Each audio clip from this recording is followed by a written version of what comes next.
ओम नमः शिवाय भक्तों, आत्मकथा चलन में आप सभी को स्वागत है। मैं आचार्य श्री बाबूदास जी महाराज आप लोगों के सामने फिर से आया हूँ।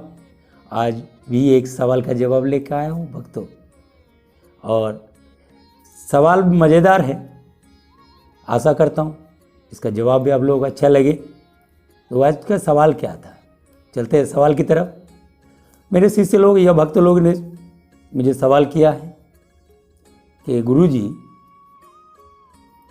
ये द्रौपदी जो थे तो उन लोगों के साथ स्वयं श्री कृष्ण उन लोगों के साथ में था, फिर भी द्रौपदी का वस्त्र हरण हुआ, इसका कारण क्या है? जो आप जिसका साथ भगवान हो तो उसका साथ ऐसा क्यों हुआ ऐसा? तो ये सवाल का जवाब क्या है आप लोग हम बताते हैं भक्तों। ये द्रौपदी यज्ञ से निकली हुई स्त्री थी, और इसका जो मन में जो अहंकार था, ये अहंकार की वजह से, ये एक स्त्री की वजह से पूरा महाभारत का युद्ध हुआ। इतना जो सब ढोना पड़ा सबको, ये उस स्त्री की वजह से। तो हुआ एक्चुअली हुआ क्या था उस टाइम, जब भगवान उसका साथ में था, फिर भी ऐसा क्यों हुआ था? वस्त्रहरण हो जाने के बाद दूसरे दिन द्रौपदी ने पूछा कि केशव, जब मेरा वस्त्रहरण हो रहा था तब आप कहाँ थे? बोला, मैं वही बाहर आपका इंतजार कर रहा था, देख रहा था। भगवान, एक तो तुम मेरा मुंह बोले भाई हो। बोलता हाँ, तो फिर तुमने कैसे बर्दाश्त कर लिया? तो भगवान ने जवाब दिया कि पांचाली, मैं तुम्हारा भाई हूँ, किंतु उससे पहले मैं जगत गुरु हूँ, मैं भगवान हूँ, मैं अनादि हूँ। तो तुमने मेरा हेल्प क्यों नहीं किया? तुमको तो ये मेरा मदद करना चाहिए था, तो ये ऐसा क्यों किया तुमने? मेरा वस्त्र हरण में तुमने वस्त्र दिया, ये बात से ठीक है कि जब वस्त्र हरण हो रहा था तुमने हमें वस्त्र प्रदान किया, लेकिन कब? जब मैंने आधा नंगा हो गया था तब।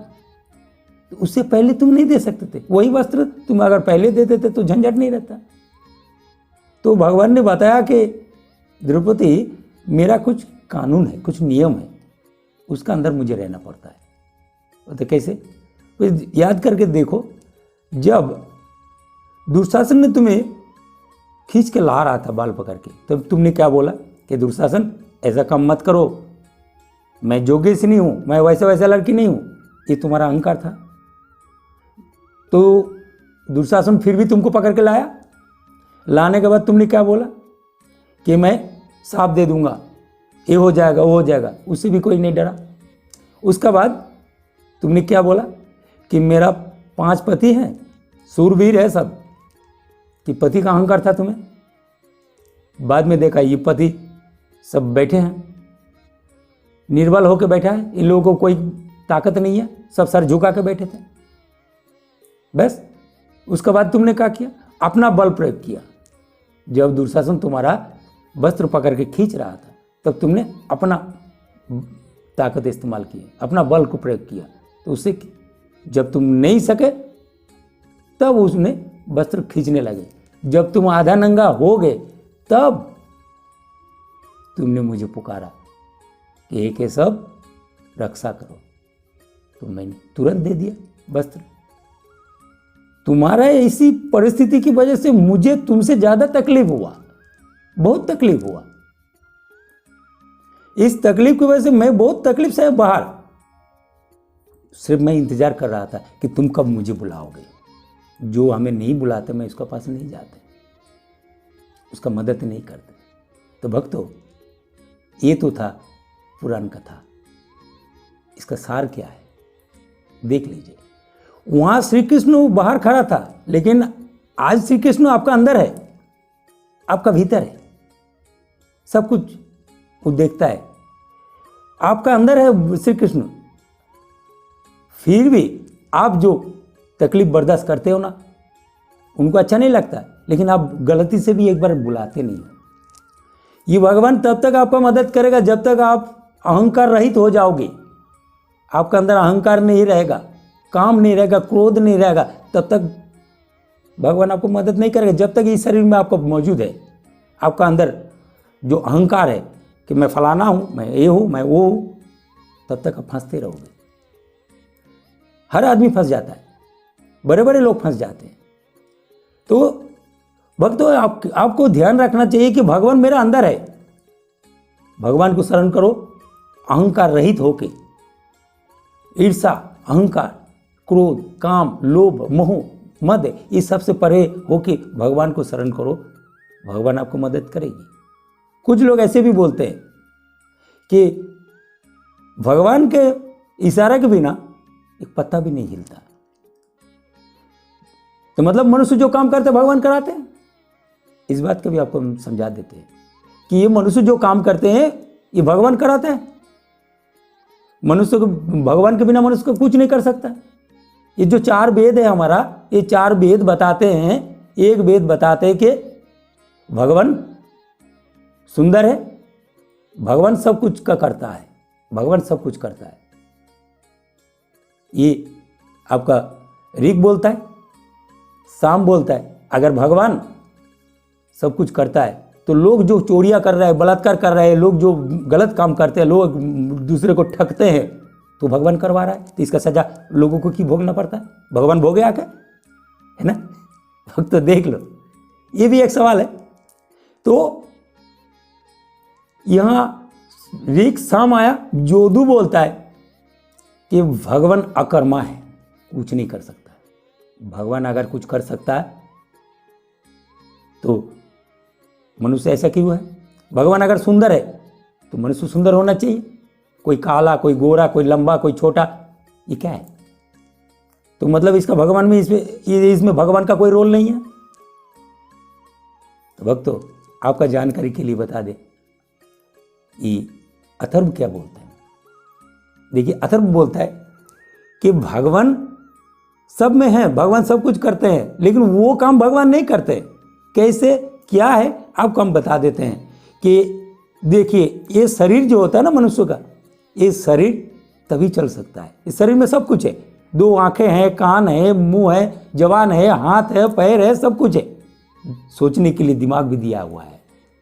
अब देखिए, इसमें भगवान क्या करते हैं कि वो आत्मा फिटिंग करके देता है। वो आत्मा क्या है? आत्मा सिर्फ एकमात्र एनर्जी है। आत्मा को ना मोक्ष की चिंता होती है, ना उसके मुक्ति की चिंता होती है, कि वो आत्मा अविनाशी है। उसको सम्मान से कोई खुशी नहीं है, अपमान से कोई दुख नहीं है। उसको ना भूख लगता है, ना प्यास लगता है, ना उसको नींद आता है। तो आत्मा सिर्फ एकमात्र एनर्जी है। जैसे आपका घर में भी इलेक्ट्रिसिटी होंगे, तो इलेक्ट्रिसिटी जो है वो गर्म है कि ठंडा है, ये बताइए। इलेक्ट्रिसिटी जो होता है, वो इलेक्ट्रिक जो है, वो पावर जो आता है आपका घर में, वो ना गर्म है ना ठंडा है। आपको इस्तेमाल करना कैसे कि आप अगर एसी ऑन कर दिए, एसी में लगा दिए तो ठंडा हवा देगा, अगर हीटर में लगा दिया तो गर्मी पैदा करेगी, है ना? तो इसी तरह ये शरीर में आत्मा जो है वो आपका शरीर को चालू रखने के लिए एनर्जी क्रिएट करता है। बाकी भक्तों, आपका जो आँख है, वो आँख में आप क्या देखोगे, ये मल्लिका शरावत देखोगे या राधा रानी की तस्वीर देखोगे, वो आपके ऊपर डिपेंड करता है। आपको सोचने के लिए दिमाग दिया है, आप दिमाग में दूसरे को ठगने के लिए सोच रहे हो या हरि कीर्तन हो, भगवान की कथा सोच रहे हो, हरि का चिंतन कर रहे हो, वो आपके ऊपर डिपेंड करता है, ये मनुष्य के ऊपर डिपेंड करता है। ये हाथ दिया है, इसमें आप फूल चढ़ाओगे या चोरी करोगे, ये आपके ऊपर डिपेंड करता है। ये पैर दिया है, पैर चलता है, तो ये किधर जा रहा है, मंदिर की तरफ जा रहा है या वो बियर बार की तरफ जा रहा है, ये व्यक्ति के ऊपर, खुद के ऊपर डिपेंड करता है। इसमें भगवान कुछ नहीं करता है। भगवान वही करता है जो कर्म आप करते हो, उसी का फल आपको देने के लिए भगवान बैठा हुआ है। अगर ये बात आपका समझ में आया हो भक्तों, तो कमेंट में जरूर लिखिए। मैं वीडियो को ज़्यादा बड़ा नहीं करना चाहता हूँ। एक बात सोच लीजिए कि अहंकार, लोभ, काम, क्रोध और मोह को थोड़ा दूर रख के एक बार सोच लीजिए कि आप जो कर रहे हो सही कर रहे हो ना, भगवान आपको मदद करेगी ना। भगवान को याद करते रहो भक्तों। भगवान को याद करने के लिए कहीं मंदिर, कहीं मस्जिद, कहीं गुरुद्वारा, कहीं जाना नहीं चाहिए, जरूरत नहीं पड़ेगी, वो आपका अंदर है। आप सोचिए जो हाल द्रौपदी का हुआ है वो आपका साथ ना हो जाए। इसीलिए आपसे विनती है, आप सभी से विनती है कि आप लोग भगवान का चिंतन कीजिए और कोई भी तकलीफ में भगवान को बुलाइए, वो जरूर आपका साथ देगा। वो मेरा गोविंद है, वो अनादि है, वो आपका अंदर है। तो भक्तों भगवान को शरण कीजिए, भगवान के शरण में रहिए। मेरा विश्वास है आपको कोई भी तकलीफ नहीं होगा। तो भक्तों आज के लिए इतना। आप लोग खुश रहिए, मस्त रहिए, व्यस्त रहिए। जय भोलेनाथ।